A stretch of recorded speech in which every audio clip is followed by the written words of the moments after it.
have at the forum this evening to discuss United States policy in the Middle East, former Senator James Abares, the founder and chairman of the American Arab Anti-Discrimination League Committee.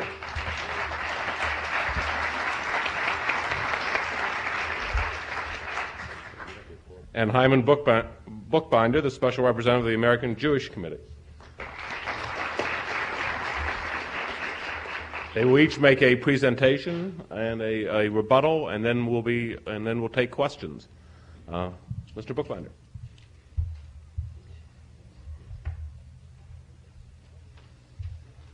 Good evening. Let's see now.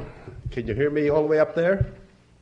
Raise your hand if you can hear me up on the platform. Good, it's working. This evening will be the last of a long series of engagements, encounters, debates that we've had. We've had about 20 or 22, except for one next week, but that's a very special one. We're ending the series with an appearance at my own congregation in Washington, the Washington Hebrew congregation. So except for that one, this one is the last. I just want to take 1 minute to make a comment about the project itself, and then go on to the substance of it. This has been a very interesting, exciting, exhilarating, sometimes depressing experience. We've tried something. I can't say it's with total success. One of the motivations in my case, I suppose it's in Jim's case also, for doing this, was to demonstrate that people who have very, very different points of view nevertheless should and can get together and discuss their differences.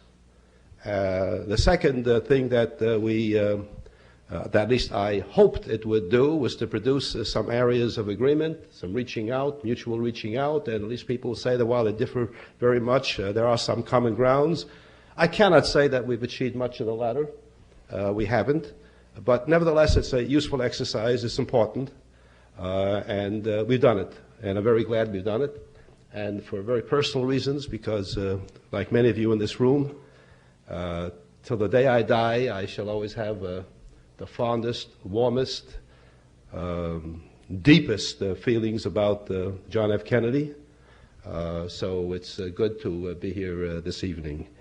And today happens to be another important day, and it's relevant to what I'm going to be saying soon.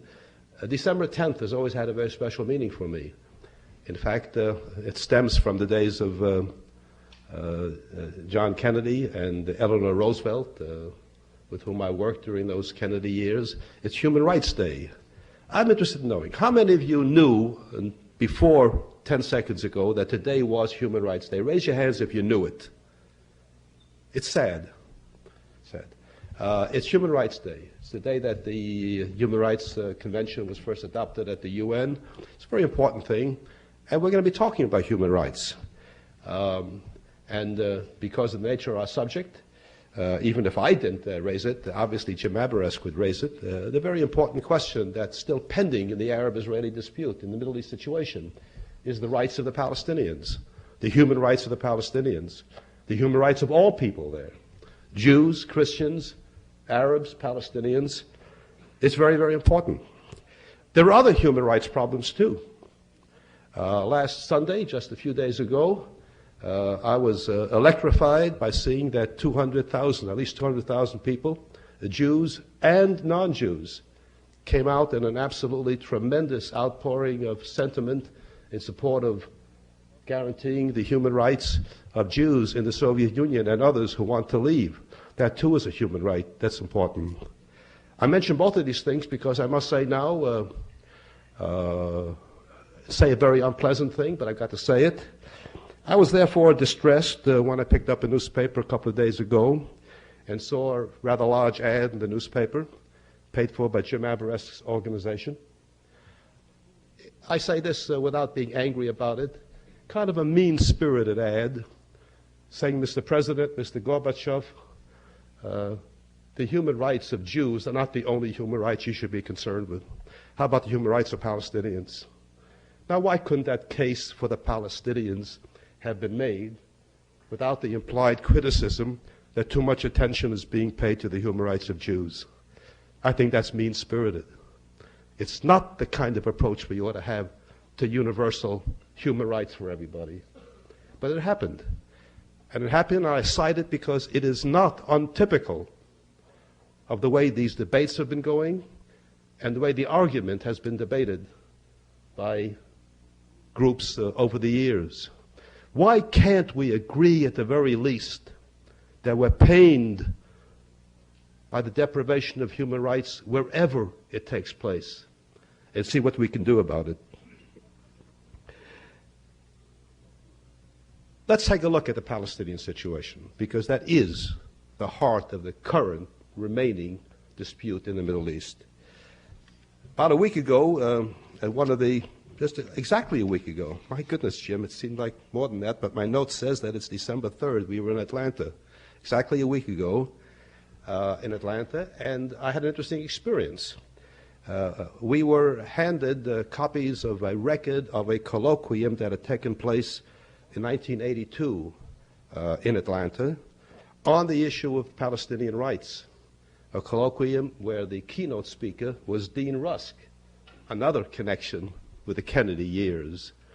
And that summary included, among other things, the following statement by Dean Rusk. He had said then, "Had the Arabs been less combative in 1947, there could now be in existence a Palestinian state based on acceptance of the UN partition resolution."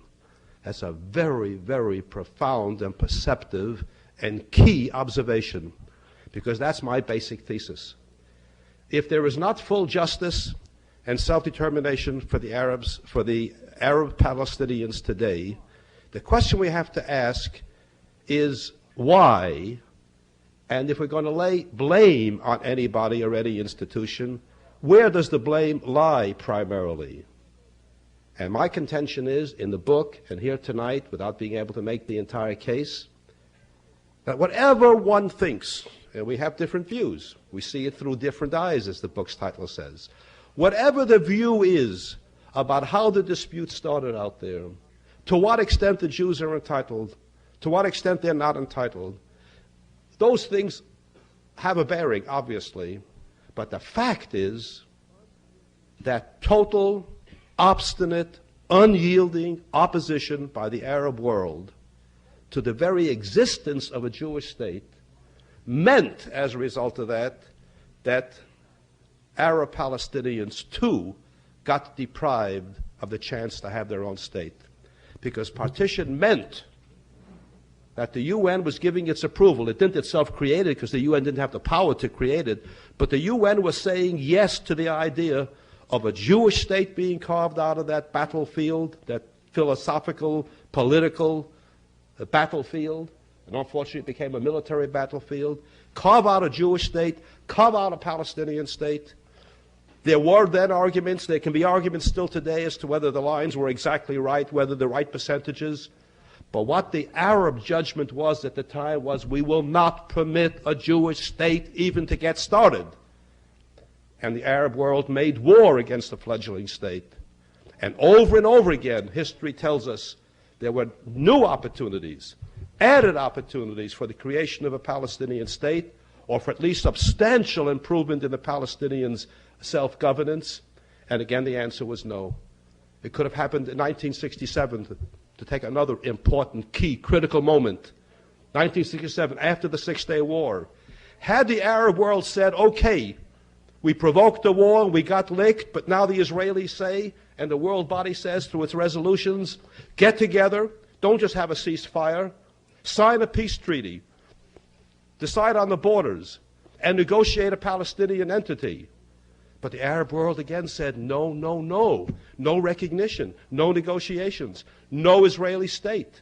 And that opportunity was missed. And between those two periods of 48 and 67, for 19 years, the West Bank was not held, not occupied, not administered by Israel. It was occupied by Jordan, an Arab state. All that the Arab state had to do was to say, okay, Palestinians on the West Bank, you can have your state. They didn't do it. And no Arab state, asked Jordan to do it. And no Senator Aberest asked Jordan to do it. So there hasn't been a Palestinian state. There were terribly deprived Palestinian refugees, most of them kept in camps because the Arab world preferred to use them as political cannon fodder than to give them the kind of help and relief like the Jewish state was giving Jews who were being thrown out of Arab states. That's the picture. That, I contend, is the basic picture. Now today, it's more difficult today to reach that objective, but not impossible. And I take the position, and remember now, Senator Aberest is debating me. He isn't debating Shamir. He isn't debating Sharon. He's debating me. So hear what my position is. That's what I want rebutted. My position is that if the entities that must be involved in the decision, that includes the Palestinians themselves, the state of Israel, because it has important concerns, security, the state of Jordan, because Jordan has more Palestinians even than the West Bank, the United Nations in some appropriate way, if the parties say that the time is now come for full self-governance, full self-determination, as I say in the book, I'll be the first to cheer. But I cannot accept, and I do not accept, and I do not advocate a simple-minded, simplistic slogan, just sit down with a PLO and negotiate a Palestinian state. Life isn't that easy. Justice isn't so easily achieved. And so, because it isn't so easily achieved, because Jordan itself, King Hussein, and other major Arab elements, but surely King Hussein has at least as much problems with a PLO Palestinian state as does the state of Israel. I know that to be a fact. I keep in touch with the people who know that situation. So something other than that has to be achieved. And the major thing other than that could have happened 10 years ago was the autonomy plan that was part of the Camp David Accords 9 years ago. Under those accords, had they been implemented, had both the Arabs and Israel been more forthcoming. You heard what I said. I said, had the Arabs and Israel been more forthcoming, we might have had for these last 9 years at least a very generous, forthright kind of independence, self-governance, if not a full state, and perhaps by now even a full state. Because under the Camp David Accords, which provided for autonomy, the arrangement was that after 5 years of satisfactory autonomy, everything would be on the table for further negotiations. So it's painful and it's mind-boggling to realize that we are now in the 10th year since Camp David, and that wasn't even tried. So we got to do the best we can.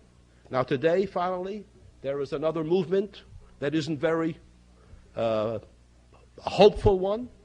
I'm not predicting that it can happen, but there is still the possibility of resuming the peace process under former Prime Minister Peres.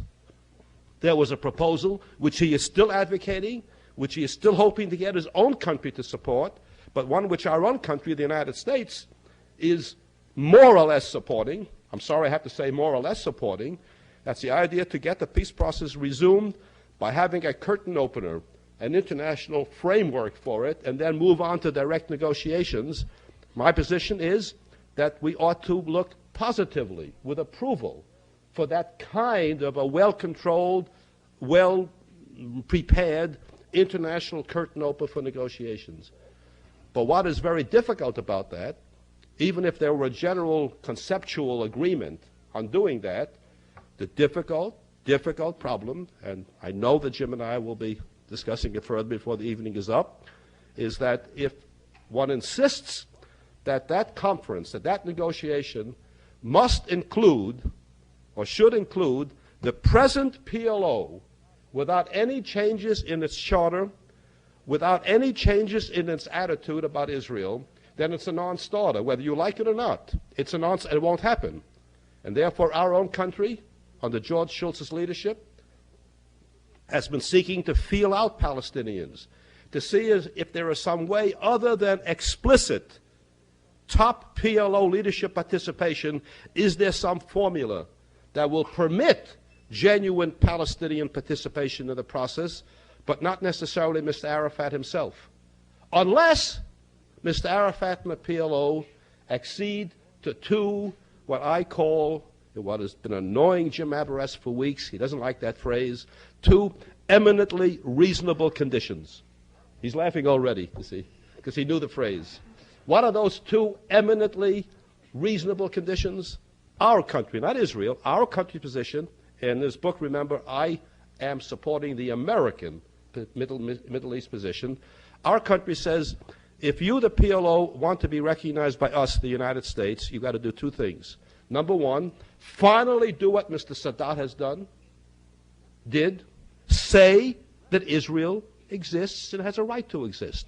Recognize the existence of Israel. Say it out loud. Don't whisper it to friendly editors and then deny it. Say it out loud. And secondly, the other eminently reasonable condition is say out loud that you've given orders to your people no longer to bomb food markets and school buses and airports.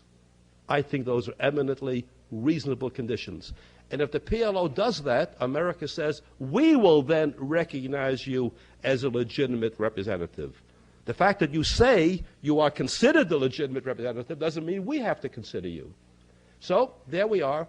There's the impasse. I hope we can overcome it. And because I have just about used up my time, is that right? You see, I'm working like a clock now. Without even looking at the clock, I know when 14 minutes come. What I have left unsaid, of course, is the overall basic argument in the book, in the case that I make, which is that Israel enjoys very close relations with the United States, first because Americans find it easy to have an affinity for a state like Israel. It is our kind of country, our kind of society, our kind of believer in basic democracy, in human values. Is it perfect? It's not perfect. Is our country perfect? Our country is not perfect. So the affinity is there, and that's why America has a close relationship. Secondly, that close relationship, I argue at length in the book, has not kept America from being close also with the Arab world, with whatever Arab states are willing to have a relationship with us. And that kind of entree to, that kind of relationship with the Arab world made possible the only important achievement in peace through these last 40 years, which is Camp David. The American role in Camp David is one that I hail. And third, I make the point, and perhaps your questions will elicit comments from me later on, this close relationship isn't only on behalf of Israel, it isn't only good for Israel or for Egypt or for any of the Arab countries, it's good for us. Yes, this tiny little country has been of important strategic value to the United States, and we can expand that if you ask me questions about it. And for all of these reasons, I conclude, small wonder then, that the American relationship to Israel has a greater and a more consistent and more lasting record of support by the American people and the American political system than any other foreign policy commitment we've had, with the possible exception of our relationship to NATO and the defense of Europe. It has commanded that kind of total, almost total support because it is right, and it is good, it is in America's own interest. Thank you very much.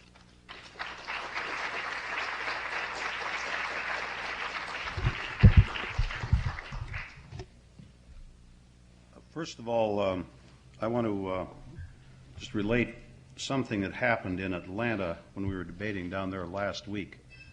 A local official of the B'nai B'rith Anti-Defamation League rose during the question and answer period and said, essentially, Bookie, now that you've heard Aberrest denounce the Israeli lobby in Israel, do you have any second thoughts about giving him a platform in this series of debates?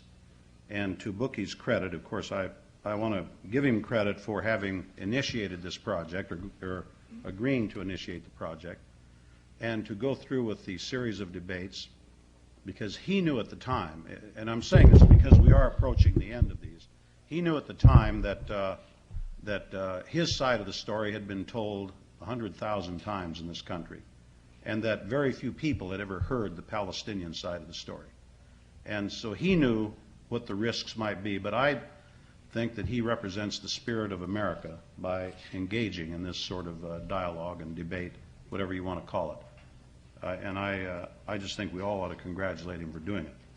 Now, having said that, I want to deal with the issue at hand. The question in the book was, is U.S. policy in the Middle East in the best interest of the United States?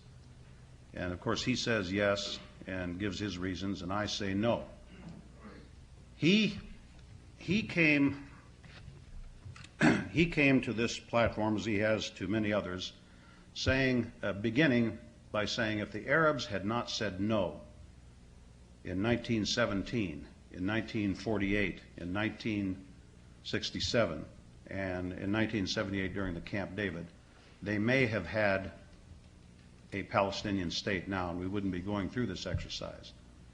But what Mr. Bookbinder does not tell you in that flash of argument is that in 1918, when the Palestinians were not a state, they had been colonized for 400 years by the Turks.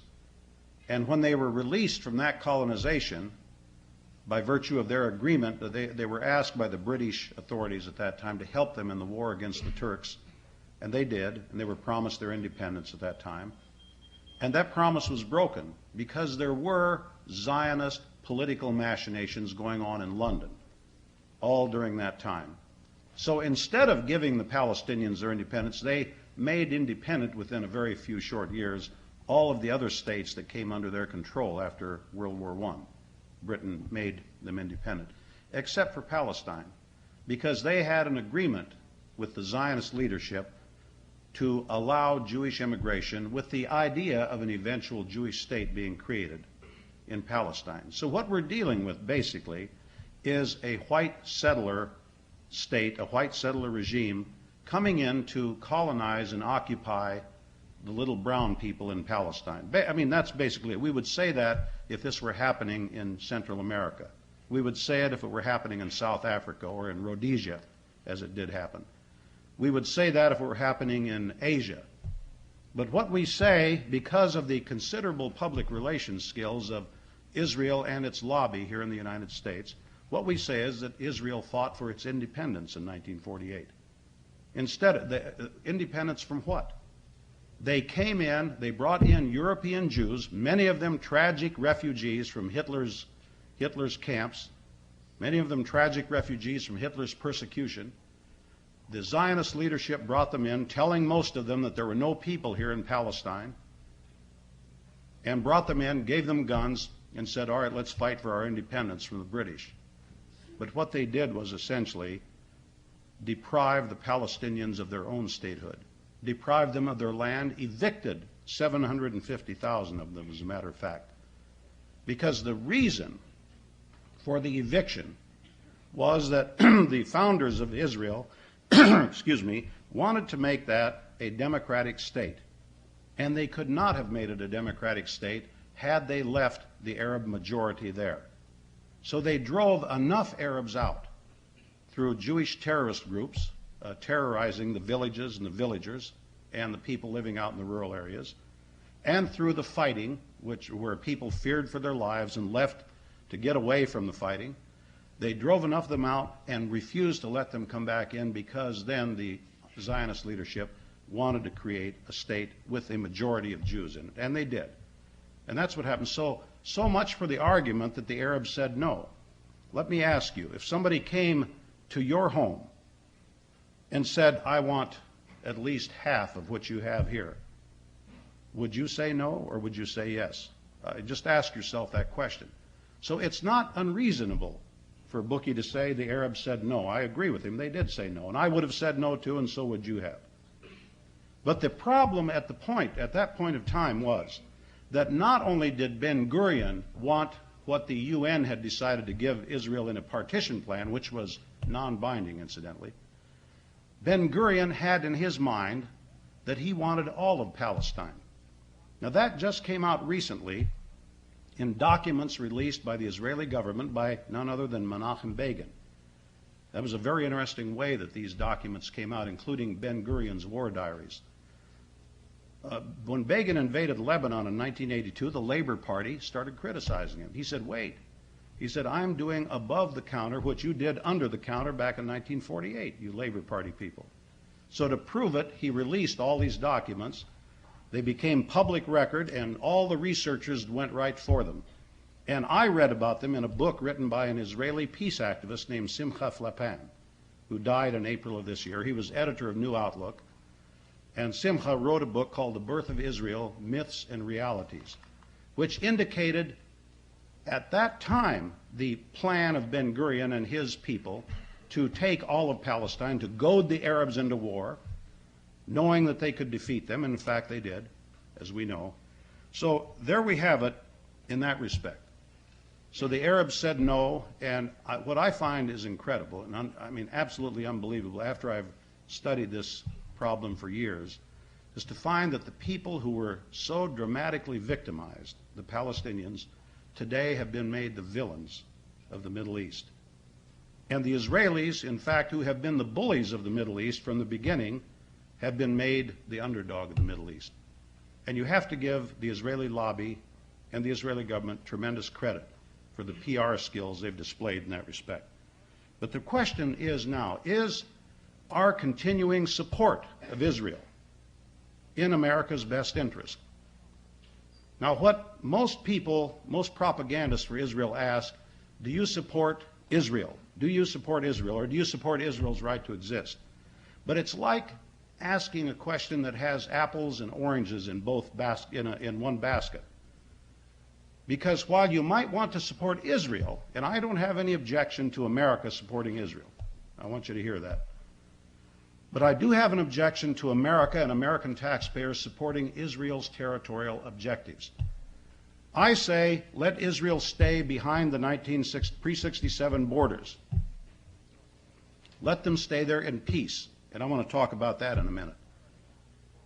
But let not America support the continued territorial acquisition with the money that we send there, with the political support and the military support that we send. Let's put a stop to that. And that is one of the reasons I didn't want to run for office again, because I hated traveling. I hated staying in hotels. But it's been worse almost in a Senate campaign to go through this. But I thought this issue was so important that it was necessary for me to once again undertake the relative discomfort, that's about all it amounts to, of constant traveling and being away from my family, which I did not really want to do. But this is an important issue because we have to have the public move on the American government. Why does the American government continue to support occupation? I just read in the Washington Post today an article in one of the back pages, Israel arrests Palestinian journalist. I mean, it made a big headline. This kind of thing, if it's not a journalist, it doesn't get covered. But this kind of thing happens virtually every day in the occupied territories. People get arrested, people get beat up, the kids start throwing rocks and bottles and gasoline bombs at the army tanks, the Israeli army tanks, and they get shot and killed, and it rates very little coverage. But now a journalist got arrested, and there were no charges against him. This, of course, when you talk about Human Rights Day, this is one of the most gross violations of human rights. Here was a Palestinian journalist who reported on activities of the Israeli occupation army in the West Bank. And they arrested him to silence him. And I know other cases that have happened similar. Anybody who's a political organizer gets arrested. Mubarak Awad, who leads the nonviolent resistance movement in the West Bank, who's an American citizen, has been arrested a number of times, and the Israeli government recently tried to deport him.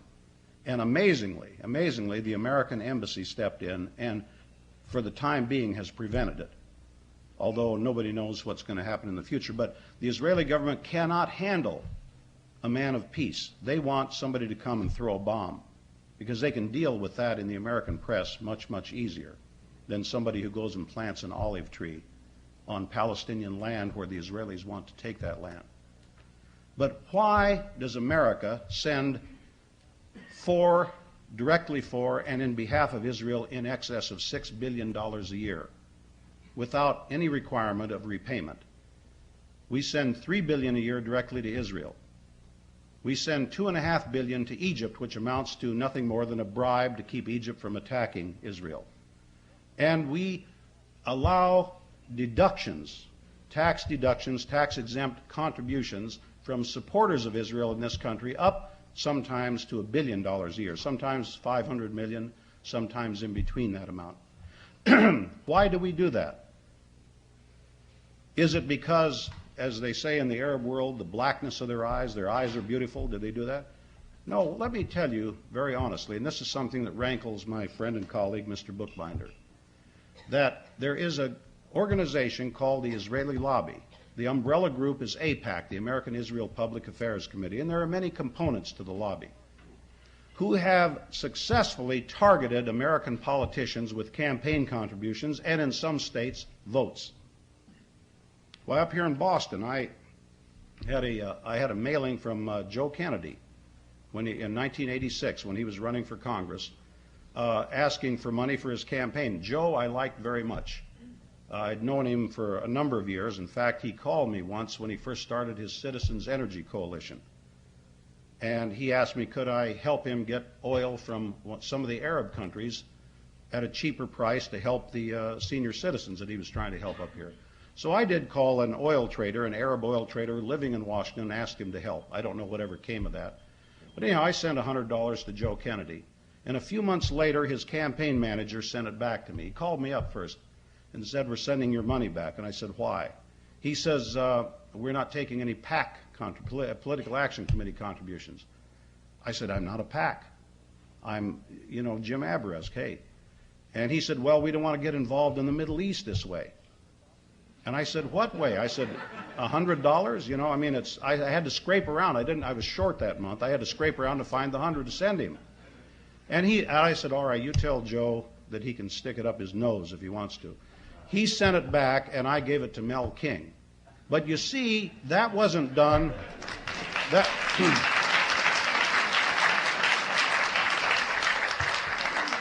That wasn't done. That action wasn't taken because my reputation is bad. No. That action was done because Joe Kennedy was afraid of contributors who support Israel. He was afraid they might cut him off, I guess. I assume that's what it is. In any event, you might ask also if there is no such thing as the Israeli lobby dominating with campaign contributions the Middle East decision-making process in our government, why would the three former living presidents change their view upon leaving office? Nixon, Ford, and Carter. Each one of them were strong supporters of Israel while they were in office. Each one of them now comes out for a Palestinian state after they've left office. Amazing. Absolutely amazing. But what we have to do now is to determine what is in America's best interest. What is in our interest is to put an end, a peaceful and just end to that conflict over there. And how we do that, I'm just going to be another minute or so. And how we do that, in my view, is to deal with all of the parties to the conflict, not part of them. Now, the proposal by Perez is to have an international conference, but with Palestinians chosen by Israel as the negotiator. What Shamir says is no conference and no compromise on territories. In other words, he said 2 weeks ago in the New York Times, quote, territorial compromise is not the way to peace in the Middle East. So he's against it altogether. And George Shultz has been going around carrying water for the Labor Party position, trying to get Palestinians who are not PLO officials, trying to get them involved in a negotiation to select them as negotiators. And that's what Perez wants to do. Here we are, the most powerful country in the world, acting like a banana republic. George Shultz, carrying water for the Israeli government instead of saying, here's what America's position ought to be. But what I say has to happen, all of the parties. The PLO represents the Palestinians. There's nobody can really refute that. They can talk all around it, but they cannot refute it. And whether you like the PLO or not, whether you think Yasser Arafat is beautiful or not, the fact remains is that they represent the Palestinians. They have to be a party to the negotiation. Israel has to be a party. Jordan, Syria, Egypt, all of the countries in the Arab world are all those who want to make peace, and I'm sure most of them do. as well as the United States and Soviet Union underwriting this kind of a conference. If you don't have that, if you accept George Shultz's position and Perez's position, that they'll talk with Jordan and slice them off as a salami as they sliced Egypt off, you're still going to have Palestinian refugees in the diaspora and those under occupation. And there's still going to be trouble and suffering and death and bloodshed. And that's what I submit we have to put an end to. Thank you very much.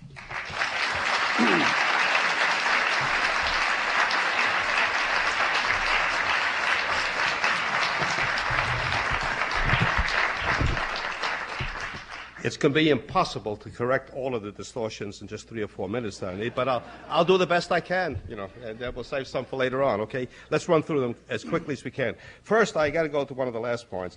I never knew that Nixon, Carter, and Ford were your 3 favorite authorities on any subject. Apparently, you love them, don't you? That's why you identify with their position. I just didn't know that until tonight. Glad to know that. The British imported Jewish immigrants to make sure it's a Jewish state. I had a feeling from reading books both by Arab and Jewish scholars that the Jews had a lot of troubles with the British. They were not letting enough Jews get in according to the Jewish desires. But today I learned something else, that it's the British who imported the Jews. So I learned another thing today. They brought in, and then 750,000 were evicted. Well, whatever that number is, who left, somewhere around that, I'll accept the number. But how about the 550, 600,000 Arabs who chose to heed the words of the Israelis? Don't leave, stay. And they stayed, and for at least 19 years, 20 years, the first 20 years of Israel's existence, they were developing, as things go in human history, the best possible relationship of Arabs and Jews were living together in that state, even though it was essentially a Jewish state culturally and ethnically. Now, the senator made an important concession tonight, a very important one. He says to me, of course they said no. Wouldn't you say no? Well, that's a somewhat better position, Jim, than the one you've had in most of our debates. In most of the debates, Jim's position was they didn't say no. They wanted to develop a modus vivendi with the Jewish state. And then he quotes Flapin's book to make that point. They didn't really fight. They didn't want to fight. It's wrong, Bookie, he would say to me. 5 armies didn't invade. Ben-Gurion practically cajoled them, begged them into coming in to attack the Jewish state so they can be defeated. Well, the position's a little different tonight. I welcome that. It's still not a good position, but it's better than the other one. I'd rather have to oppose this one than the first one you've had in most of these debates.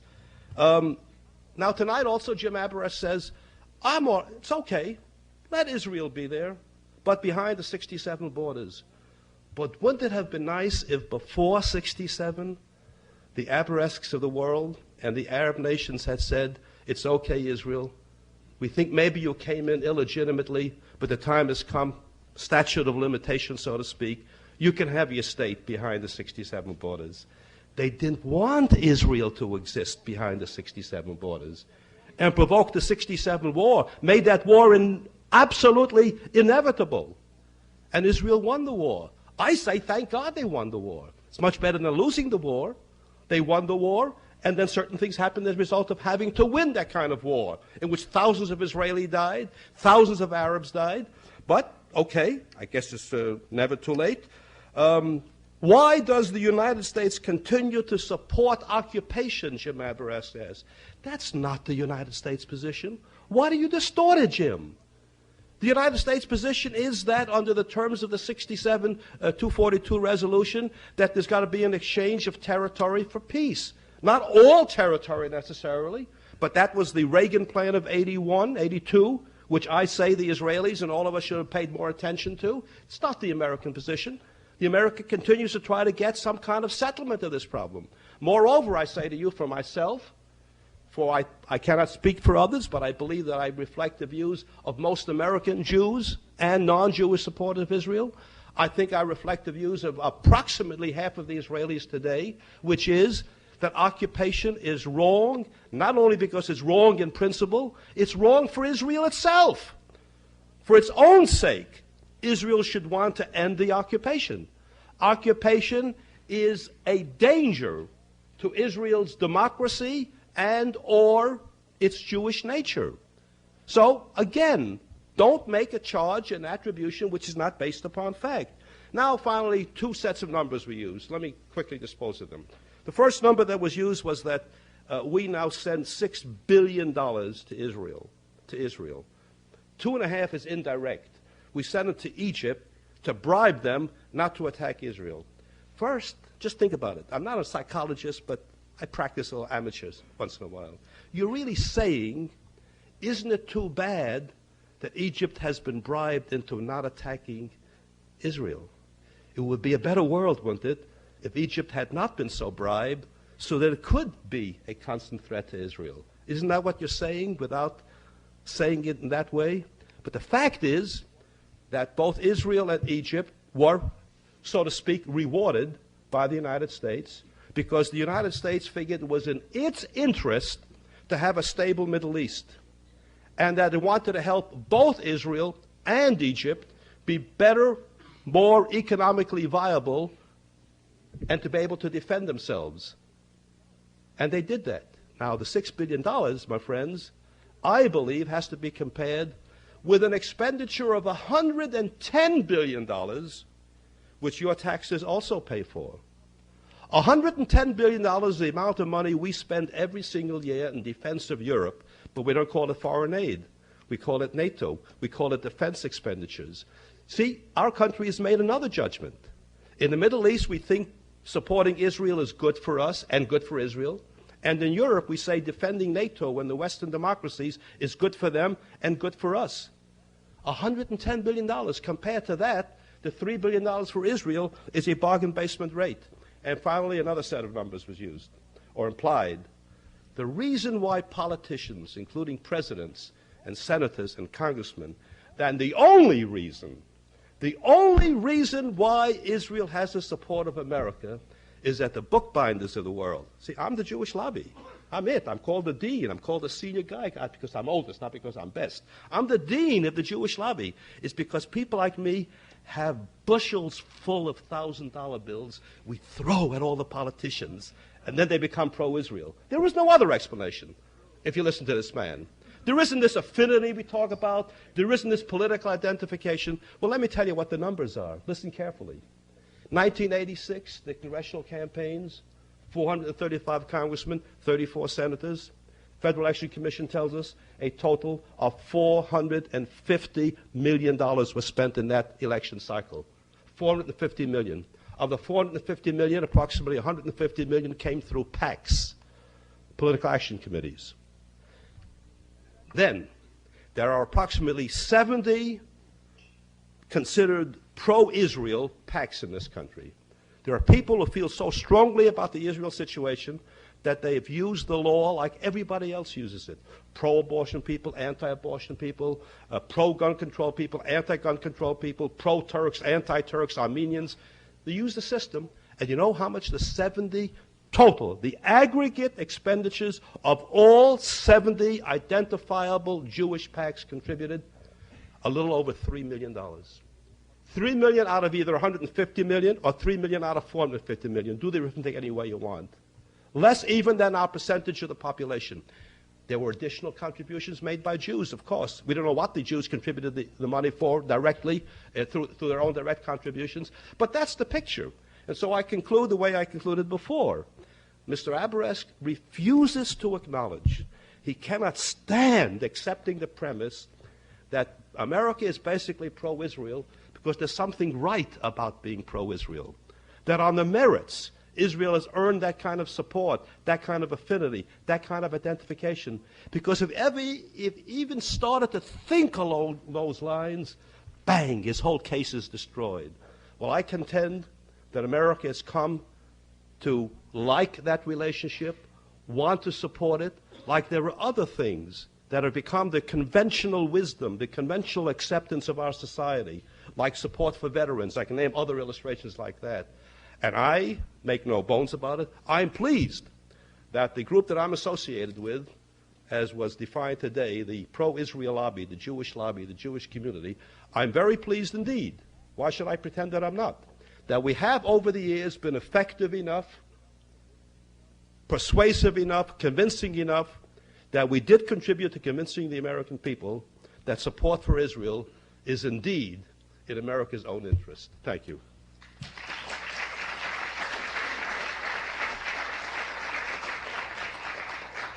I think I'll pass on another rebuttal. I can talk about some of those things later on. I'd rather open it up for questions now. You're a good man. Once in a while. Yes, who's ready?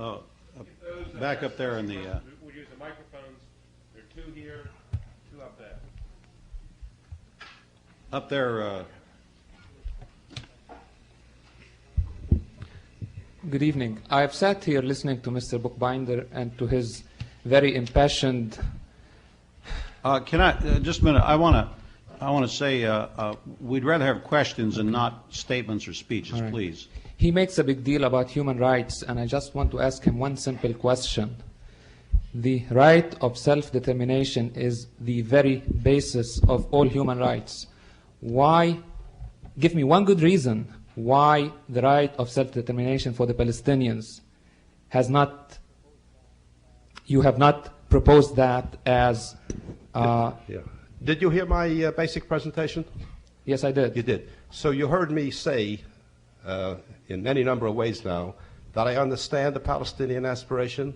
I'm sorry that in 1917 and 1948 and 1967, 1977, that things didn't work out so they could have had their full self-determination. Did you hear me say that? I did say that. I heard you say that. I also said, I repeat now, that today in 1987, it's become very difficult because of the past failures and because of the current situations, the nature of Jordan's situation and so on. You also heard me say, did you not? I don't know why you're making me repeat it all, but your question makes it absolutely necessary. You also heard me say that if the parties involved, and parties do have to be involved in this kind of an action, if they should decide in their negotiations that the next step is indeed full self-determination, I will cheer. I'll come back to the Kennedy School and cheer with you. But any understanding of human history, of international diplomacy, of international affairs, must tell you this obvious fact. There are two ways people become a state. Either they granted statehood, they negotiate it, that's one way, or they fight for it. We fought for it, we got our independence.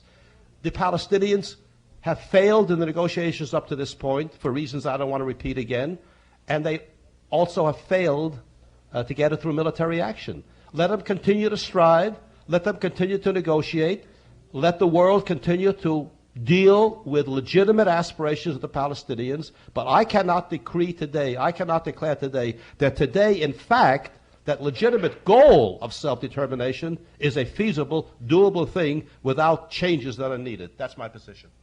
The answer to your question is he's against self-determination for Palestinians. Now, you think I said that? That's a, put it on a bumper sticker, you know, that's a good slogan. Yeah.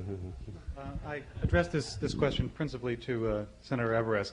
I'm just curious, based on political sovereignty and human rights as they've been respectively exercised and respected in the Arab world since independence was granted Arab states, why do you feel that the West Bank or Gaza or any other geographical entity under the sovereignty of the PLO will be a better insurance policy for basic human rights for Palestinians than an arrangement that preserved some form of preserved or created rather, some form of Jordanian-Israeli condominium or involved the presence or activity of some power that has some history, at least, of democratic activity and respect for human rights. You mean, who would mean Israel?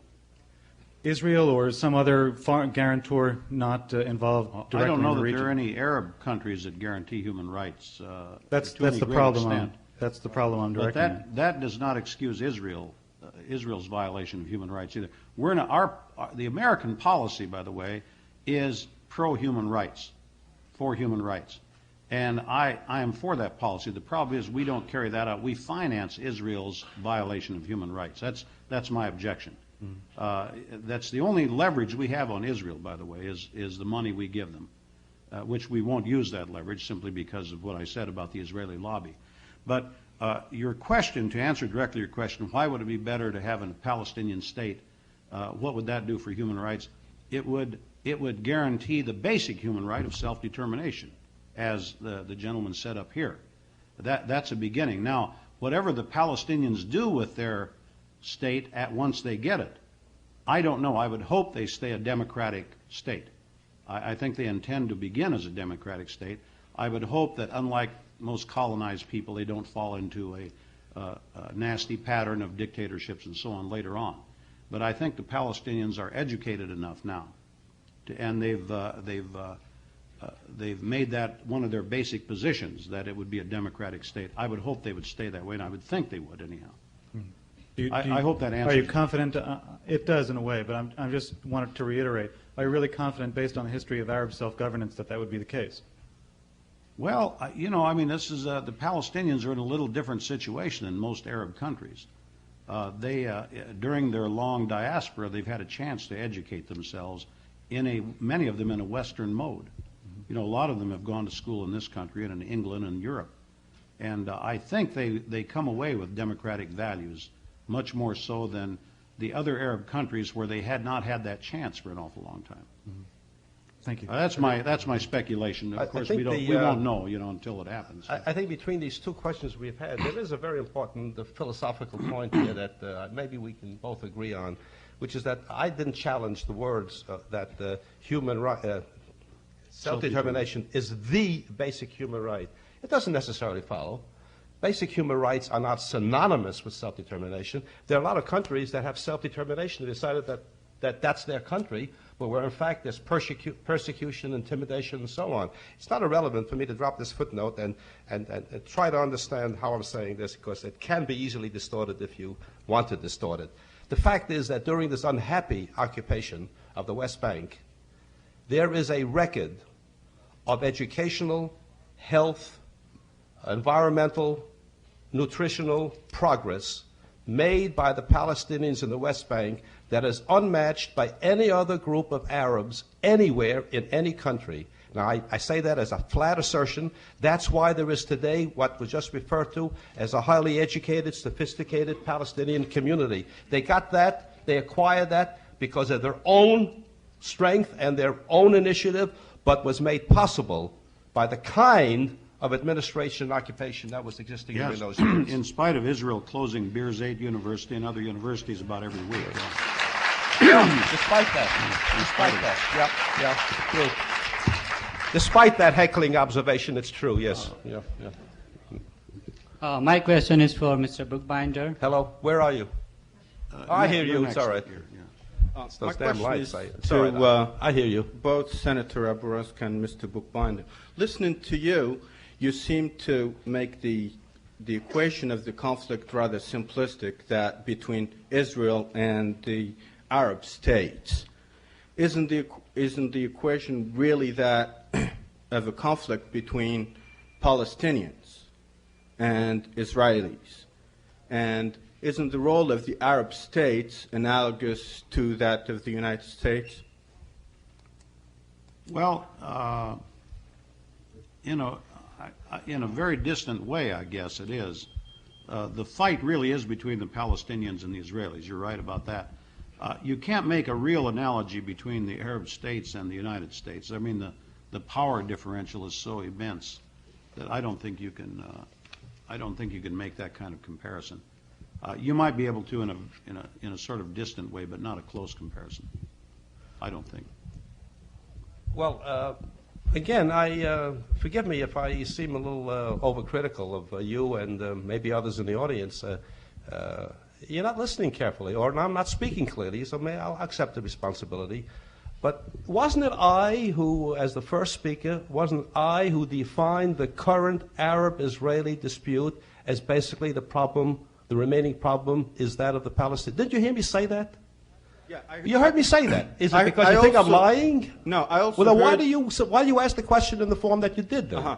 I also heard you say you're American. I also heard you say we fought for independence of Israel. Are you Israeli or American in the first place? I don't understand that. But let me go on with my. I don't understand that. Do you understand what I'm sorry. You made a statement. We fought for our independence and we won. That's how we got our state. So And that's what he's referring to. Oh, okay. Oh, all right. Okay, it's a good observation. I have no problem with that observation. But let me go on now. I said, did I not? And it's very important. I said that is the key issue. On the other hand, I'm not going to say that the basic Arab-Israeli fight is over. I hold in my hand, if I may use that expression, a report that tells me that on November 27th, Damascus Radio was commenting, and that's an official radio, you know, was commenting on the recent attack. They called it a Fedayeen operation, Fedayeen, where 6 Israeli soldiers were killed. And they talked about the steadfastness of the Arab citizens in the occupied territories, whether in southern Lebanon, the Golan Heights, the West Bank, the Gaza Strip, or in the Palestinian land that was usurped in 1948. In other words, there are important elements in the Arab world who, just like Jim Aberesk, are still challenging the basic legitimacy of the State of Israel and seek to undo it. So there is a broader Arab problem that Israel continues to face. I have a question for Mr. Bookbinder. Next, after him.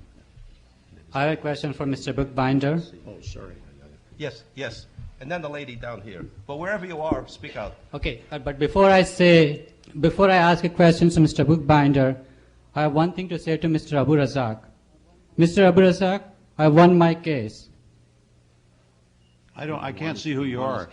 Oh, I'm trying. Okay, can you hear me? Yes, I can, but I can't see now my you. question is that with Mr. Bookbinder.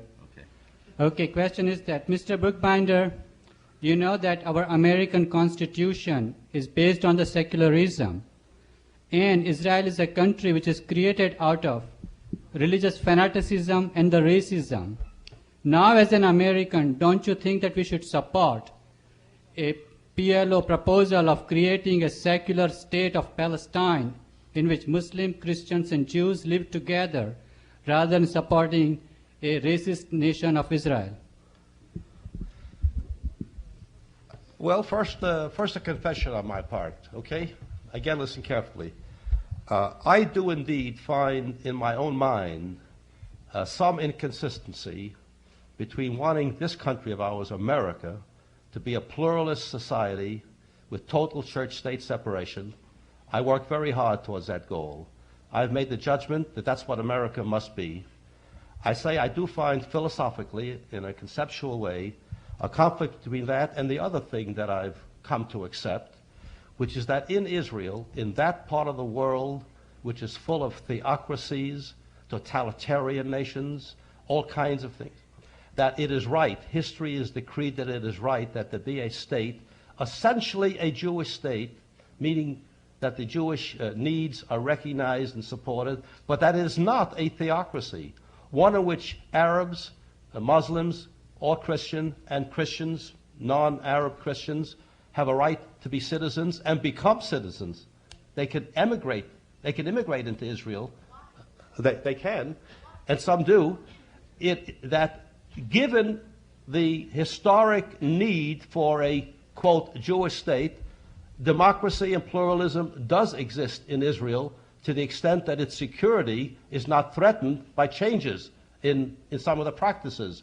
So the call now in the name of democracy for a democratic secular state, primarily by a movement that has never criticized, never once uttered a word in criticism of a Jordanian policy that did not permit Jews for 19 years to visit the Western Wall, come from a group that practices senseless, terrible, disgraceful, shameful, conscious violence and terrorism against school kids and babies in their beds. So it's pretty hypocritical for that movement to use this lovely language about a democratic, secular state which would guarantee human rights to all people. It's a lot of hogwash. I'd like to just make a short comment about that. Bookie says if the PLO would do two eminently reasonable things, first recognize Israel's right to exist. That's the way you said it. You know, crawl on their hands and knees. Number one, that's it. Number two, to stop throwing bombs at school buses and so on. And that really brings up the subject of terrorism, and I think it has to be addressed just briefly, if I might, before your turn comes up. The Jewish terrorist groups, before 1948, the Irgun and the Stern Gang, introduced terrorism into the Middle East. And I'm sorry to say that the Palestinians picked up their bad habits, not only from the Stern Gang and the Irgun, but from the Israeli state terrorism that has been continuing since that time. Somebody's tape recorder clicked here. Just in time, just in time. It couldn't stand what it was hearing the last few seconds. But in any event, I when I wrote my part of this book that we did, I can document, and I did in the book, some 25,000 civilians, Palestinians and Lebanese, who have been killed by Israeli terrorism. And the Israeli government has put out what they call a white paper a couple of years ago called the Threat of Plo Terrorism. I got a copy from the Israeli embassy in Washington, in which they say that 650 Israeli civilians have been killed by PLO terrorism since 1969, when Yasser Arafat took over. And I say, of course, that's 650 too many who've died. I don't want to see anybody die in any way, shape, or form. But when we talk about terrorism, let's put it in its proper perspective. You've really got to understand it's 50 to 1. 50 Arabs died for every Israeli died, and that's neither one is right. So we can't really say that the Arabs are the ones committing horrible terrorism. It's happening much more so, with much more frequency and much more terror on the part of the Israelis. Ma'am? Yes, my question is for Mr. Bookbinder. They're applauding you. Yeah, my question is for Mr. Bookbinder. I don't understand why it is considered necessary for the Palestinians and the Arabs, before they enter negotiations with the Israelis, for an a priori or previous recognition of the existence of the State of Israel. And it doesn't seem that this be a factor, this be granted. It doesn't seem to be considered necessary that Israel recognize clearly the right of the existence of an independent Palestinian state. They keep talking about entity, self-determination, autonomy, Jordanian independent state, but Israel is not required to recognize, as a condition for negotiations, the right of an independent Palestinian state. Actually, I don't think Ever said was required to recognize any. Himself, he said that that's the U.S. demand. He said, I don't know what Israel will do if they recognize Israel's right to exist, if the PLO recognizes them. He said, I know the U.S. will start talking to him. Well, big deal. You know, George Shultz, he bemoans the fact that George Shultz was turned down by 8 Palestinians whom he chose to talk with him. He wanted to find out what the PLO was thinking. Well, there's a great way to find out what they're thinking. Go talk to Yasser Arafat. That's it. Go right to the source if you want to know what they're thinking. But he won't do that. He is carrying water, as I said, for the Perez faction right now to try to get Jordan involved in a negotiation, and I think Hussein is too smart for that. He won't fall into the same trap that Sadat did. The next lady here. I'd just like to ask Mr. Aburas to clarify. You said that the Jews goaded the Arabs into the War of Independence, and that the Arabs didn't want to enter that war, and the Jews goaded them into it. Apparently you disagree that the Arabs attacked Israel. I'd like to find out exactly what you mean by that, and also to ask Mr. Bookbinder if he feels that's a valid argument. Okay, well, whatever I say, he's going to disagree with it. I know that. I was actually surprised to read in Simcha Flapan's book that, based on all this new documentation that came out, that the Palestinian leadership at the time tried to create a modus vivendi with the Jewish settlement, which the Jewish agency, which Ben Gurion was the head of at that time, because they knew they could not win any kind of a battle. They did not want Israel to be created as a state. Nobody would argue with that. They did not want them to come in there and colonize Palestine. That's basically what they didn't want. And and they would have rather not have the Israelis come in. They would rather have fought them if that was necessary. But they knew they couldn't win, so they tried to make peace with them. And Ben-Gurion instructed his negotiators not to make peace, but to undertake a negotiation that would in effect goad the Arabs into a war. Now what happened was, in reading other histories alongside of the Simcha Flipan book, is that you find that prior to May of 1948, May 15th, when the war actually broke out, the big war, there had been Jewish terrorist groups cleaning out Palestine, basically. They were running people out. They were massacring whole villages to frighten the Arabs. And okay. Deir Yassin is one village. You know, there are others, and they were absolutely terrorizing. And Ben-Gurion, under the counter, encouraged the terrorism. Up above ground, he'd say, "I denounce it." But he had the power at any time, as Flipan points out, to put an end to these terrorist groups anytime he had wanted to. So we find that the other Arab armies, who were so poorly trained, by the way, as evidenced by their defeat, total defeat, the other Arab armies eventually moved. They attacked the new Israeli state. They didn't invade. How can you invade your own lands, you know? But they attacked the new Israeli state, the army, to stop the flow of refugees coming out of Palestine. That's what most of the other history books say happened at that point. Okay, there are a number of areas where Jim Aberesk and I disagree. Some of them sort of seem absurd to me, but nothing is more absurd than the contention that the Arab world did not try to prevent the existence of the fledgling state of Israel and attacked Israel. Arab scholars, no, wait.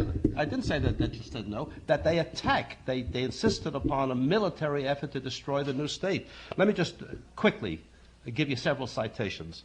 1947, between the partition and the announcement of the new state, the Egyptian delegate to the UN in the partition debate said, "The lives of 1 million Jews in Muslim countries will be jeopardized by the establishment of a Jewish state." Husseini, the spokesman for the Palestine Arab Higher Committee, said, "The partition line proposed shall be nothing but a line of fire and blood." And most important, 1948, the Mufti of Jerusalem, Amin al-Husseini, said, "The Jewish agency says that they were not the attackers, that the Arabs had begun the fighting. We did not deny this," he said. "We told the whole world we were going to fight." There goes your whole Flipan thesis.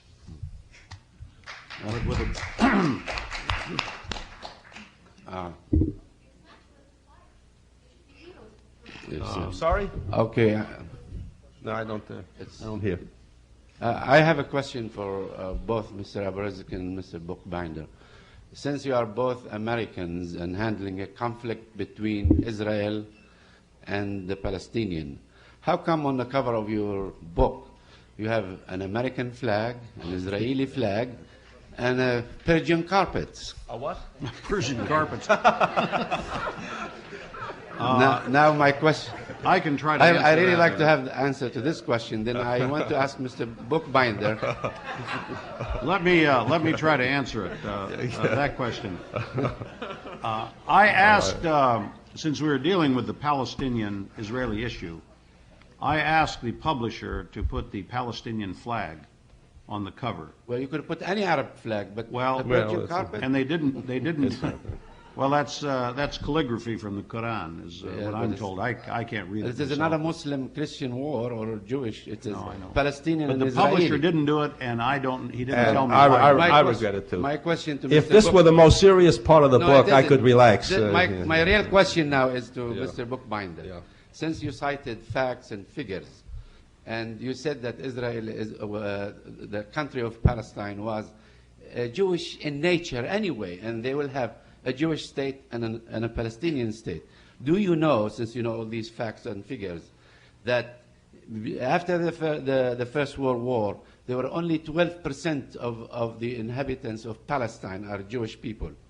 And do you know that the first High Commissioner who came from England, when Mr. Aberesk said that they were importing Jews from England, the first High Commissioner was Jewish, and most of his staff were Jews, and they started immediately carving settlements and levied taxes on the Palestinians to the point that they were not able to sell their produce unless you have to buy it from them. And these settlements, up till today, they became a state.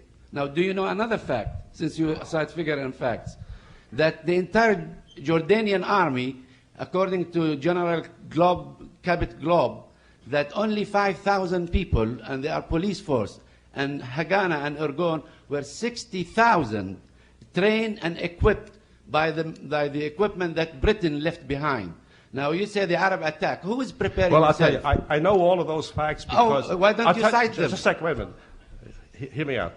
I know those particular facts because apparently you and Jim Aberesk have been reading the same fact sheets, because I've been hearing those numbers from him right through. You know what I'm going to do? I'm going to take a chance of being misunderstood and maybe not win this argument by doing it that way. I'm not going to contest those facts. I think they can be contested. At least there are many other facts that have to be considered along with those facts. But I ask you, rhetorically, although if you want to comment, why do you raise these particular facts now? Why does anybody raise them now, except really to be saying the state of Israel is illegitimate? It doesn't really have a right to exist. Now, what's the import of that? I tell you why. Are you now advocating the eradication of that illegitimately born state? Is that what you're advocating? No, let me tell you why. Why do you raise it then? I tell you. Will you listen? Of course I'll listen. All right.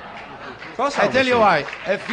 If you go tomorrow to a doctor, because you don't cite the entire facts, and the doctor give you a prescription, you go to the chemist, and in order to give you your prescription, if he delete one item from this, it become poison. Because the habit of Israel not to tell the facts, tell certain facts. Okay, that's why. Okay, all right, I understand what you're saying. Do you understand the point that I was making to you, though? You understand the point I was making? I don't. You don't? See me after the meeting. I'll try again.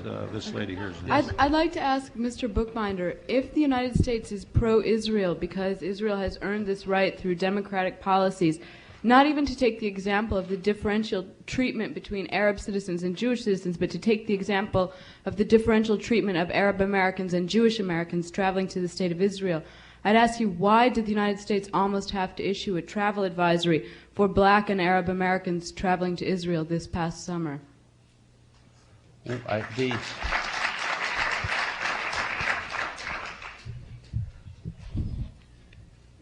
You raise questions that I have no problem in responding directly to them, but it's been a pattern of questions that require a broader context. I'm sorry. The broader context first primarily is this. I have no hesitation in making the point. I said before, Israel is not a perfect state. It makes mistakes. It does some unfortunate things. Many of them, not all, many of them are justified and justifiable because of the important security considerations that are always that are always involved. Wait just a second now. A very unfortunate, tragic thing developed some years ago when a cult of black Americans called Black Hebrews, a criminal gang, really, a terribly difficult group of people, went to Israel in their cult and their fanaticism, thought this was their particular Hebrew state, as they used the word. They've been very, very difficult people there, and they've been bringing in people, unauthorized people, claiming to be members and causing a lot of troubles. Israel has been concerned with that sect. It is a great tragedy. As I don't mind making a self-serving statement here. This is the Kennedy School. I have no hesitation in saying this. The Kennedy brothers, all three of them, know about my own personal involvement for now over 40 years in the civil rights community. So I am particularly saddened that this troublesome group is black. But something had to be done about this difficult criminal group. And it led to terribly tragic incidents of blacks, unrelated to them, being hassled at an airport. It's not only embarrassing, it's disgraceful. It's a terrible thing. Steps had to be taken to minimize the problem. The state didn't want that problem to exist. But I ask you now, I ask you to be fair. Match that story against another story that's happened at the same time that you read about the black Hebrews.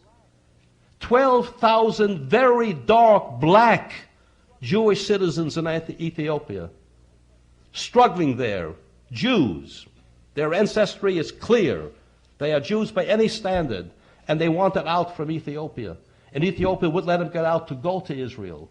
And Israel, with some logistical help from the United States, took great risks to his own security and brought those black people, dark black people. So don't read racism. Don't read racism and bigotry into that unfortunate story about the black Hebrews. Okay, can I ask you a follow-up question? Then, if the reason for this discrimination, I'm assuming you would say that the reason for the discrimination against Arab Americans entering the country was the same, that they were a security risk, why, if Jewish terrorist organizations such as the JDL exist also, as well as Arab terrorist organizations, how come there wasn't a similar clampdown? I mean, how come... Well, first of all, the FBI is clamping down on JDL. I'm not talking about the FBI, though. I'm talking about the what? State of Israel and the...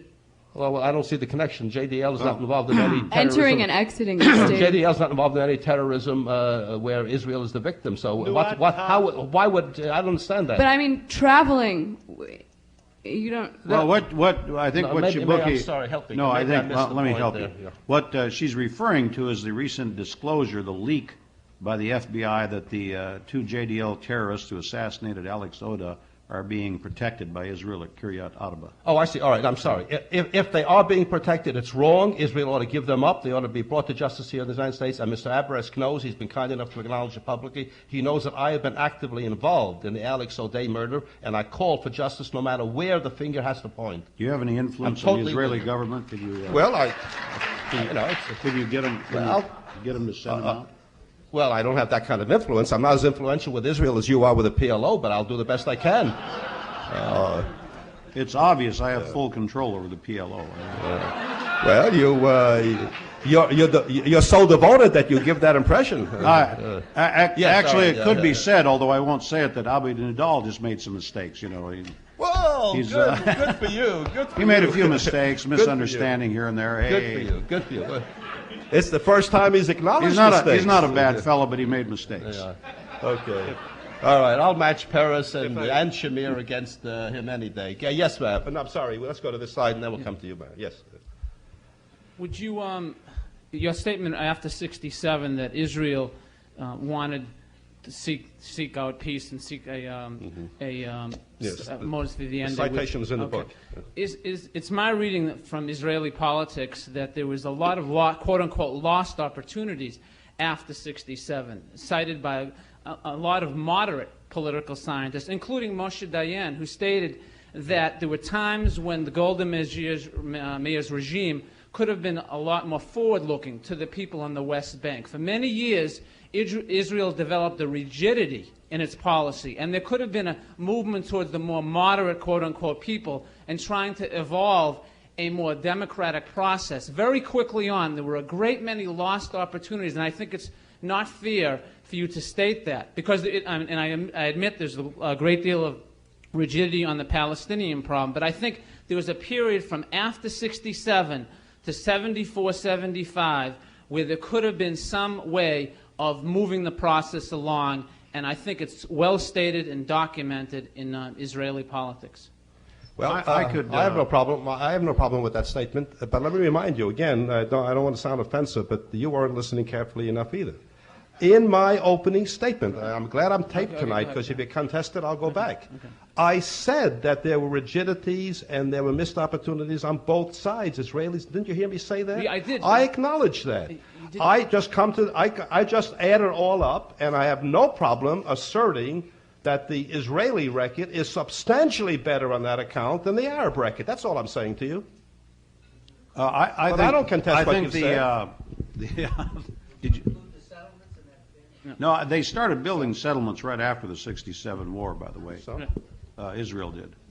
So there was really no intention by the Israeli government to negotiate anything, even though there was a disagreement on Resolution 242, which said withdrawal. I mean, it was clearly stated withdrawal from the territories occupied from in 1967. Not the. Don't insert the word the. The is a very critical word. All right, but just a minute. No, the Arabs. Delete the word the? Oh my God! Let me finish. It's the whole point. It's the whole point, Jim. It's not the whole point, Bookie. It happens to be the whole point. The point I'm trying to make is that the Arabs said there's no negotiations necessary, withdraw, because that's what 242 said. They were led to believe that. They were led to believe that by Israel and the United States. And Israel said, no, we have to negotiate all this. The Arabs' position was it's not negotiable. It's in the resolution. So that's where, and then they, of course, we understand why they wanted to negotiate, because they didn't want to give it up again, because they started building settlements immediately. And Golda Meir, let me read a quote from Golda Meir. Golda Meir said, My year. Sorry. Well, you mispronounced Haj Amin al-Husseini. We're even. Now we're even. Now we're even. I knew the correct pronunciation. I did that. Golda Meir, I forgot what Golda Meir said. Good. It worked. It worked.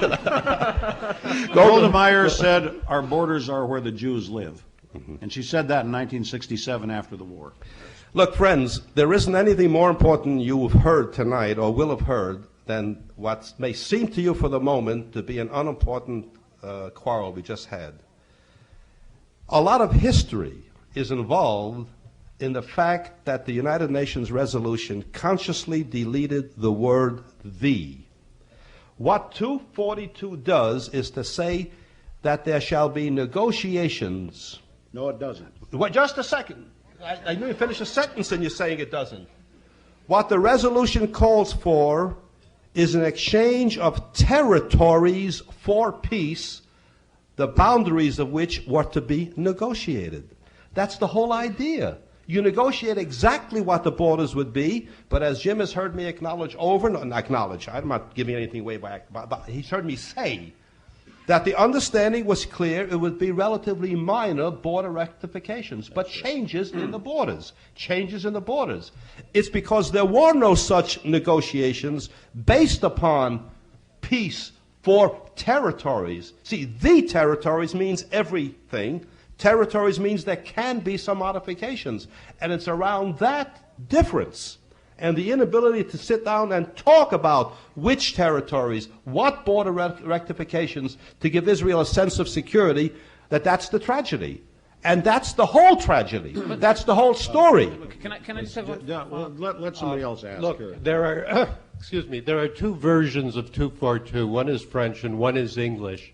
One omits the territories and the other includes the territories. Both are held as official, so the dispute is relevant to each side. Each side takes its own version of Resolution 242. To say that one calls for the territories or to say that one omits it is simply avoids the whole background of negotiations that happen. Now, you have to go to the It's a distortion of history. That's several right. things. No, it really is Look, not. Several. Let me. You're calling it a distortion. Doesn't make it a distortion. Simcha is not here to defend himself. Who? Simcha Flapan is not here to defend himself. Yeah, and neither is Lord Carradine to remind you what he said about that. If Simcha were here, he would say to both of you, I believe, that what he was trying to say is, look, the territory was a territory. I'm not talking about the territories now. I'm talking about Eretz Yisrael or Palestine. Is a land that is claimed by two people, and there's a lot of crap of history on both sides of claims and counterclaims. And until there is a movement towards mutual recognition of the two people for some basis of legitimacy, there's not going to be any resolution. In listening to you, Mr. Bookbinder, describe the occupation and what happened in the first 20 years, I say to myself, the voice is the voice of Jacob, but the hands are the hands of Esau. Oh, crap. And in that spirit... What's your question? That's a lot of crap. What's your question? Because there's distortions in the Don't give me that history. kind of polemic. Come on, fella. I'll give you the kind of polemics because you have I totally don't have to take that from you. I really don't. admitted the fact of a military occupation of Arab communities that occurred until 1965. You really ought to feel ashamed of yourself using that comment to me, really. Let me ask you. Just stay with the argument. Stay with the argument. Some question. First of all, don't be offensive. Look, okay, I'll retract it if you just wish. apologize and then go on. Okay, I will apologize. Good. Fine. Why is being a strategic asset of the United States in the interest of Israel? One question. Two, why is uncritical support of Israel in the interest of the American Jewish community? Why is manipulation of thinking about international relations into the language of terrorism in the interest of either the United States or the American Jewish community. Finally, let me ask you a very specific question about the lobby. What is the lobby's position? What is your position on the closure of the Palestine Information Office or on the mission? And could you please go through why the lobby reneged from the agreement that it struck with state? It wouldn't be fair for me to take all the time required to answer all of those questions. By the way, I know how you feel. He interrupts me all the time. You know, you remind me of that marvelous one-liner about the chairman. The guy gets up and asks a question, and the speaker says, "I want you to know I agree with that question." You weren't asking questions; you were making statements. But let me comment briefly on them, okay? First, it's too bad that you have me sitting here. If you had somebody else, you could throw those questions. If you'd read the book, or if you know anything about me and what I've written over the years, you know that I'm not an absolutist, that I'm not just an automatic defender of everything Israeli. You ought to know that. I'm not that important in the country, but if you come to listen to me, you ought to know something about me. Read the book. You'll see that I have no trouble charging Israel with making serious mistakes, wrong things. I specifically said about Golda Meir. But that's not my question. Just listen to me now. Listen to me now. I'm listening, but that's not my question. I wasn't attacking you. I was asking why you heard that it's what I'm saying to you, Israel's interest to be a strategic asset why of the United can't you States. be quiet now? I was just about to say that I'm not the only one that's that way, and your suggestion that the Jewish community, that's what the import of your question was, that there's a kind of an intolerance and impossibility for Jews to be critical, that any criticism of Israel is considered, you remember the words you use. Well, the fact of the matter is that our Jewish community is as democratic and open as any community anywhere in the world. Anybody that reads Jewish magazines, Jewish newspapers, goes to Jewish synagogue services and hears guest speakers, we are free to speak out. If there's a broad consensus that Israel is basically right on the central questions, that's what we believe. But we are a democratic people, despite the import of your questions. We are a democratic people. You can read Tikkun magazine if that's your preference. You can read commentary if that's your preference, and 1,000 organizational bulletins in between those two. We speak out, we say what's right, and in Israel itself, you have a phenomenon that exists in no other Middle Eastern country.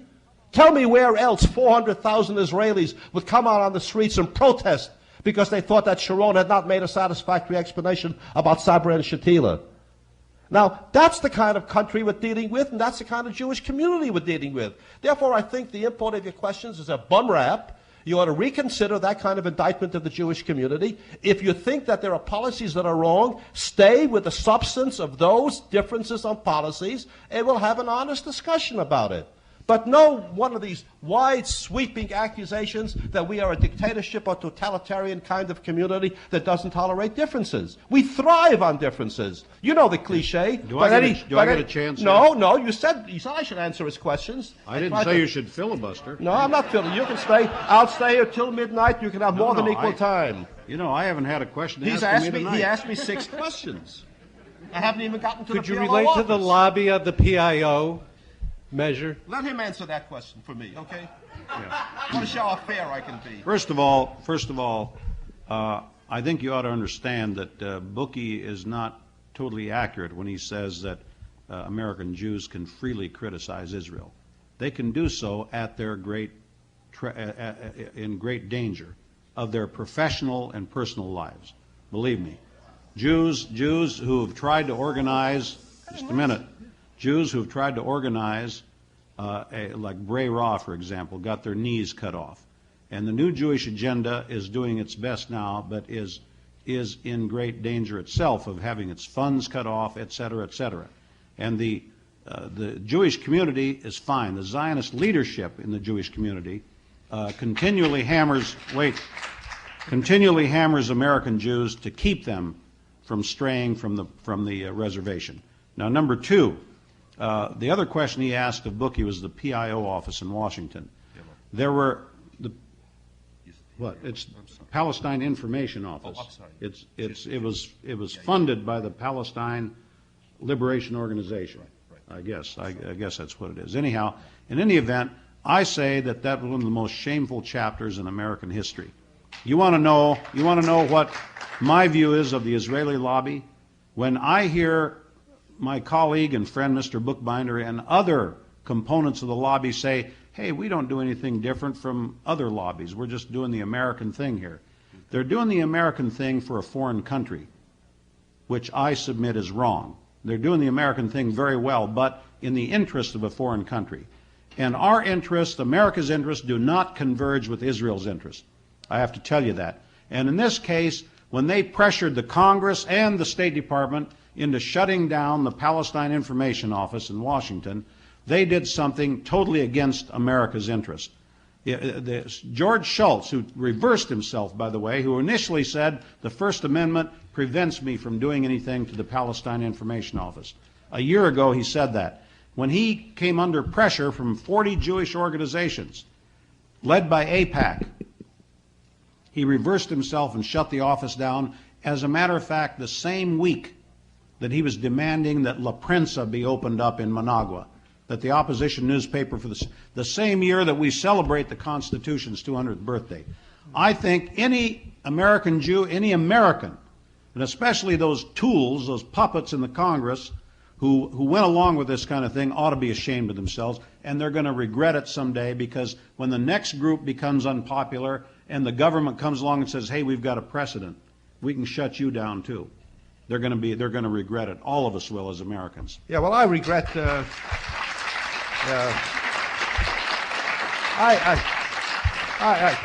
I really regret that we apparently we're going to close soon, that we end on a rabble-rousing note like that. That's nothing less than rabble-rousing. Really now. That was not bad rabble-rousing. Well, it's pretty good. No. For rabble-rousing, it's good. I've always said you're a good rabble-rouser, and bordering on the demagogy when it comes to that. The fact is, when Bookie gets in front of a majority Jewish audience, he talks about the Holocaust. And that's you see that? See, he knows a demagogue when he sees one. You see that? Listen carefully now. Listen. Oh, Jim, I love you. You couldn't have given me a better note on which to end. What Jim Aberest is suggesting. This is your closing summation. It's my closing summation. I couldn't be more beautiful or relevant or appropriate, for me, as far as I'm concerned, anyway. I'm sorry? You've got impatient friends here. Oh, he said let him ask a question. No, just a second now. Did you all catch this thing? He himself raised it. He wants to go smoke. That any reference by a Jewish representative to the Holocaust and what it means for the Jewish people is by definition, in Jim Aberest's book, demagogy. Now I have here the ad that I referred to at the beginning, the ad that appeared, was it the New York Times or the Post? I forget which it is. In the Washington Post, the day after the mobilization for Soviet Jewry. And the whole issue, well-written ad, goes to the human rights of Palestinians, the need, I find it of some interest in light of the discussion about the PIO and the PLO, that whoever wrote this was very, very a good writer. He failed to mention the PLO in it. There's no reference to PLO. It's so logical that the PLO should have been referred to in the context of this copy. But the writer understands that in this country, there is indeed an informed judgment about what the PLO is. Americans hate what the PLO stands for. And therefore,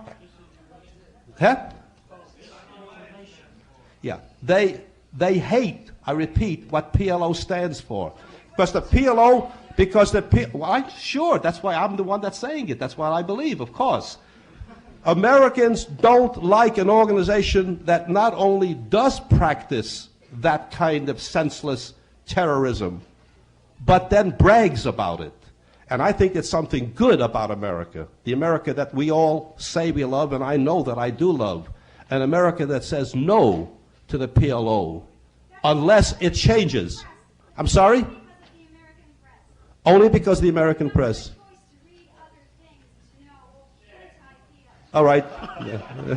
Okay, I'll let that stand. It's all right. Okay. Is that your summary? Well, I don't know. Senator, we can go a little longer. I'd like to direct this last question to Mr. Bookbinder. Our normal program ends at 9:30. We'll go beyond that. We will take one more question, and then we do have to close. I'm sorry. Mr. Bookbinder, how can there be a lasting peace between the Arabs and the Jews in the Middle East when the Israeli government allows or causes homes to be taken, because a whole family's home to be taken, when one of the sons is suspected of being an Arab terrorist, when land and water is taken, when journalists are jailed. And I was disheartened to read most recently that the last Arab-owned business, which is an electrical company, is being taken over by the Israeli government when students are exercising their most precious and fundamental right to disagree, are shot and killed. And if you think this is wrong, what should be done about it? Well, and then Jim Abrams wonders why I have to take so much time to answer a question when you throw in that many indictments. I'm not going to try to answer them. How can I possibly do justice to it? But again, I have to ask why you raise this litany of alleged offenses against Israel at this point. What is the import of that? My basic answer, it's a rhetorical question. You were the one that made great reference to human rights and the great... Yes. Oh, so let me answer it. One Please, precondition... you ask the question in the way you would like to ask it, and I answer it the way I like to answer it. Isn't that fair? You talked a lot, but you said very little. I most respectfully have to say that because you ducked the question. I think it's a direct question that deserves a direct answer. Thank you for the compliment, and let me go on, okay? I have my way of responding. Even Jim Abrams has testified to the fact that I'm a very effective spokesman for my side. Let me be a spokesman for my side without you telling me exactly how to say it. I've argued in the book, I've argued tonight, I will continue to argue. War is the basic atrocity. Nations being at war is the basic problem. If you end war, if you end the state of occupation, then horrible, terrible abuses of human rights can cease. There are abrogations of human rights on the West Bank. You never heard me deny that. I assert that they are going on now. That's in the name of the game. Occupation is a horrible thing. There are military people that supervise an occupied land, not civilian police. And the basic cause for this. In the book I said, and I say it again here now, I could devote all my time, I could have devoted all the pages, not to the kind of reasoning that I hope I put into the book about concepts and basic causes. I could have done a lot more than I did in reciting one Arab atrocity after another. I could have. Wait, I did. I could have used. Do you think it's wrong? I just want my, you ask, can peace? Is it wrong, and what can be done about it? That's my question. Is what wrong? The list I just, the small list I went through. Why don't you listen? I am listening, but again, you're speaking, but how not do you want saying me to? anything. How do you want me to say yes or to no? you? Is it wrong or not? Now, look, you don't have a verbal gun against my head. I don't feel like I'm being threatened by you that I have to say yes or no. I'm not threatening you, don't sir. do that to me. I'm not threatening you, sir. I just stop it now. Can you please stop it? I'm going to beg you now. Can you please answer me yes or no? What's your name? Most respectfully. What's your name? I want to write you a letter after this. Yeah. I'll tell you later. Do you really think you're helping your side by this kind of misbehavior? But no, it's not, sir. No, Why don't you let go of the mic now? Why don't you ask him to let go of the mic? Well, it's really it's the height of arrogance and bad manners to insist that a question be asked the way you want to answer it. What's the matter with you? Well, can you answer it the way I would like to have it? No, I won't try to please you. Well, then I respectfully ask you why. Go away. Would you like to make a closing statement? Go ahead, you want to make a closing statement? Or, No, he's almost made my closing statement for me with that kind of behavior. Look, despite this, I was only pretending to be angry with him. You know that. Look, these last few minutes is part of the reason why I said at the very beginning when I talked about this whole exercise that I'm not absolutely convinced it's a good idea or useful to have these exchanges. But nevertheless, I come out feeling that I'm very glad I've done it. It's necessary.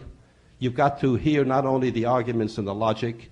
I think we've all become a little bit more sensitized to the pain and the anger felt by the other side. That's a useful thing. I say that most sincerely. I think Jim Abrams believes me when I say that. So it's been a useful thing. If we've helped a few of you reconsider at least one aspect of your own set of fixed ideas, like, for example, if you've never really asked yourself how come for 19 years you were all silent when there could have been a Palestinian state granted by the Arabs, that itself is already a useful thing. I want peace, and I want full rights for the Palestinians. They are suffering. Jews are suffering. Some of you are so skeptical, it hurts you even to hear me say those words. You don't want to hear kind words, words of understanding and pain when they're uttered by a Jew, because it doesn't fit your notion of who we are and why we are what we are. So I plead for some understanding. I'm not arrogant in my firm convictions, but I do have some firm convictions. Two peoples have been struggling for decades. Two peoples, both with legitimate aspirations and needs. Both have suffered. We've got to find a way. We've missed many opportunities. Let's hope that the current opportunity, dark as it may seem, dismal as it may seem, is not lost. And let's work on it.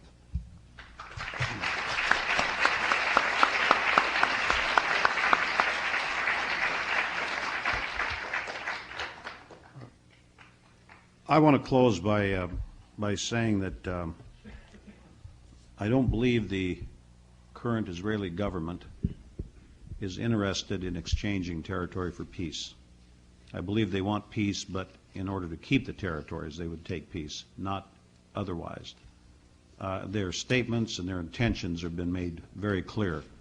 And I think that is a tragedy because there is going to be continued suffering. Israel believes it can manage what it calls a low-level conflict. It believes it's manageable and intends to keep it that way so long as the United States continues to support it. And I say if the United States said tomorrow, which I don't expect to happen realistically, if the United States government said tomorrow, either you sit down and talk peace, give the Palestinians a state, or you're on your own, Israel would make a deal tomorrow. I believe that very sincerely. But we won't do it simply because of the very short-sightedness of our Congress and our administration, short-sightedness declared by the way the Israeli lobby works on those people with campaign contributions and so on. And I would say that I think this series of debates has been very useful in that I hope the American public can come to the view that Congress has to be changed. That's a funny conclusion to this whole series. I'm sorry. Well, that's where the problem is. The problem lies right there.